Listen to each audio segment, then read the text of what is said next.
श्री राधे राधे।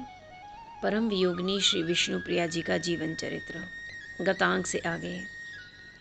विष्णुप्रिया शची देवी जब तक थीं तब तक ये लोगों से मिलती थीं, किंतु जब से गौरांग महाप्रभु भगवान जगन्नाथ में समा गए तब से तो इन्होंने लोगों से मिलना जुलना बिल्कुल ही बंद कर दिया।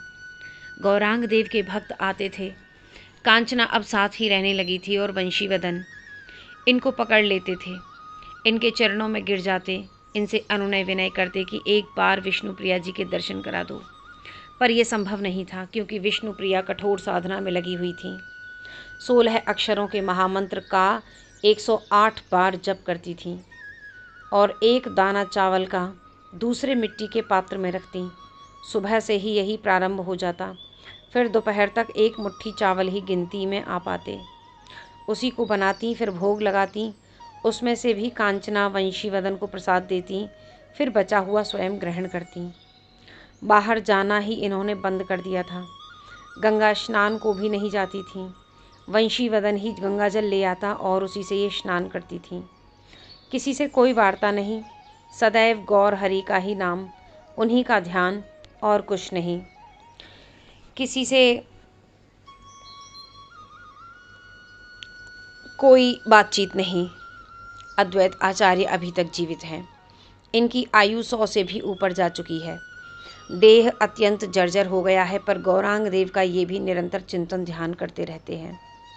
आज इन्होंने अपनी पत्नी सीता देवी से कहा, सीता थोड़ा जाओ ना, विष्णुप्रिया अकेली है, बेचारी कैसे रहती होगी, तुम देख कर आओ ना। अपने पति की बात सुनकर सीता देवी विष्णुप्रिया के पास जाती हैं। यहाँ किसी को प्रवेश नहीं है, किंतु सीता देवी के प्रति मात्र भाव विष्णुप्रिया भी रखती थी, इसलिए इनको आने दिया गया। सीता देवी ने जैसे ही विष्णुप्रिया को देखा तो रो पड़ी। जर्जर देह हो गया है, अत्यंत दुर्बल हो गई हैं, किंतु मुखमंडल में तेज है, अपूर्व तेज, मानो कोई महायोगिनी हो। सीता देवी को देखते ही विष्णुप्रिया ने प्रणाम करना चाहा, पर सीता देवी ने उठाकर अपने हृदय से लगा लिया। भीतर गई सीता, उस कक्ष में गई जहाँ विष्णुप्रिया रहती हैं। एक कुश का बड़ा सा आसन है, उसी पर सोती हैं ये कोमलांगी। ये देखकर सीता देवी रोने लगी थी। तब विष्णुप्रिया ने कहा था, माता क्यों रो रही हैं आप, मत रोइए, मेरे नाथ ने संन्यास लिया, क्या उनका कोमल देह नहीं था? वो भी तो कंटक में ही सोते थे, वनों में नंगे पैर चलते थे। माँ, अब मैं तो नारी जात हूँ, बाहर निकलकर वनों में गुजारा करना ये मेरे लिए मर्यादा नहीं है, इसीलिए मैंने ये क्षेत्र संन्यास लिया है। मैं यहीं रहूँगी, मैं यहीं रहकर तप करूँगी। मेरे नाथ के मन में अपार करुणा भरी थी समस्त जीवों के प्रति, इसीलिए तो उन्होंने अपने परिवार, अपनी पत्नी आदि के विषय में भी नहीं सोचा समस्त जीव के विषय में। स्वयं ने दुख भोगा, अपने परिवार को दुख में रखा, किंतु लाखों करोड़ों जीवों का कल्याण किया।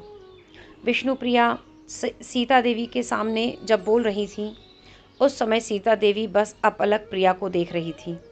उन्हें निमाई याद आ रहे थे, वो भी आचार्य अद्वैत के पास आकर यही भाषा बोलते थे। सोचो माँ, अपनी पत्नी, अपने बालक, अपने माता पिता, इनके विषय में तो सब सोचते हैं, किंतु मेरे नाथ ने तो समस्त के लिए सोचा। मनुष्य ही नहीं, पशु पक्षी भी उनकी करुणा से अभिभूत हो जाते थे। माँ, मेरे नाथ जब हरिबोल कहकर अपने आजानुबाहु को ऊपर उठाकर अश्रुपात करते, तब हिंसक प्राणी भी अपनी हिंसा छोड़ देते थे। माँ, अपूर्व करुणा के अवतार थे मेरे प्रभु। फिर विष्णुप्रिया रुक गईं, कुछ देर गौरांग देव की याद में खो गईं। माँ, वो सिर्फ मेरे प्रभु नहीं थे, वो सबके प्रभु थे। वो पुण्यात्मा पापात्मा सबके थे, वो समस्त प्राणियों के थे। मैंने उनके नेत्रों में सदैव करुणा ही देखी है माँ। वो कभी कभी मुझसे कहते थे, हे विष्णुप्रिय, ये संसार दुखालय है। मुझे एक ही चिंता भीतर से खाई जाती है कि इन जीवों का उद्धार कैसे होगा। ये तो कलयुग और है, इसमें वर्ण व्यवस्था तार तार हो रही है और होती जाएगी।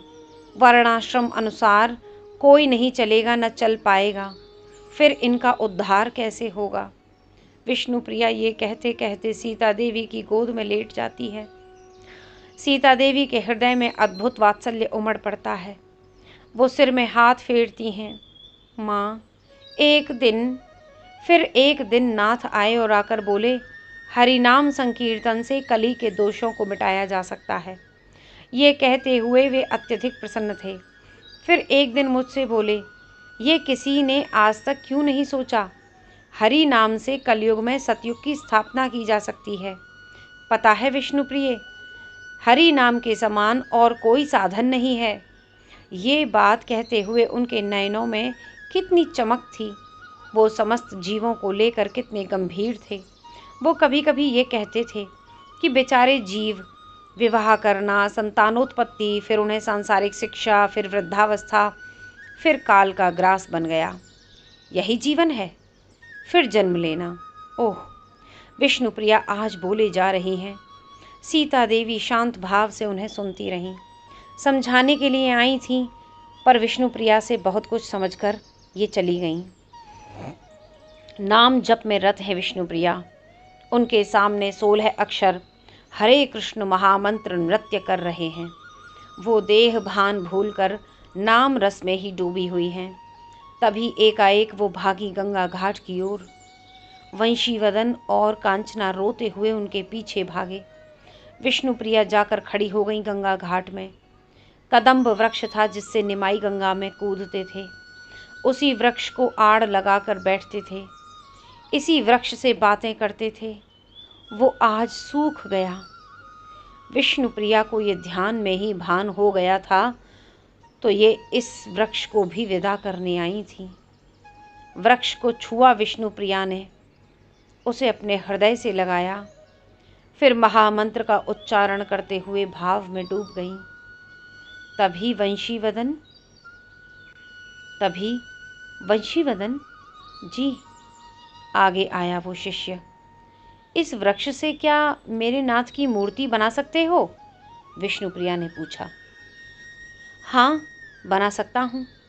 तो बनाओ, और अपने आंगन में जो नीम का वृक्ष है उसी के नीचे उस मूर्ति की स्थापना होगी, विष्णुप्रिया ने कहा, और अपने घर की ओर वो चल दी। समय आया, वो भी सुंदर मूर्ति वंशीवदन ने तैयार कर दी। गौरांग देव का ये विग्रह अद्भुत बन गया था। तू मूर्ति भी बना लेता है? विष्णुप्रिया ने प्रसन्नता व्यक्त की। नहीं, मैं तो ब्राह्मण हूँ, मुझे कहाँ मूर्ति बनानी आती है। मुझे तो महाप्रभु ने ही प्रेरणा दी और बन गई। बड़ी धूमधाम से विग्रह की प्राण प्रतिष्ठा की गई। पूरा नवद्वीप आनंदित हो उठा था। विष्णुप्रिया को उस समय आवेश भी आ गया था। विग्रह दिव्य थी और अब तो उसमें गौरांग देव भी प्रविष्ट हो गए थे। आज गौर पूर्णिमा है। फाल्गुन पूर्णिमा को गौर पूर्णिमा भी कहते हैं गौरांग देव के अनुयायी। इसी दिन गौरांग देव माता शची देवी के कुक्ष से प्रकट हुए थे।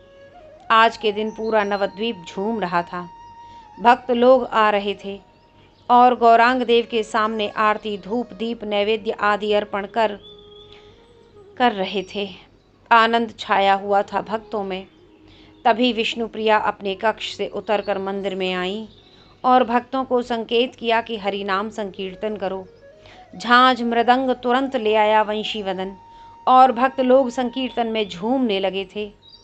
विष्णुप्रिया गौरांग देव के मंदिर में गईं। वहां जाकर उन्होंने विग्रह को बड़े ध्यान से देखा। फिर देखते देखते त्राटक के समान उनके पलक रुक गए। कांचना को संकेत किया, मंदिर का द्वार बंद कर दो। कांचना ने द्वार बंद कर दिया।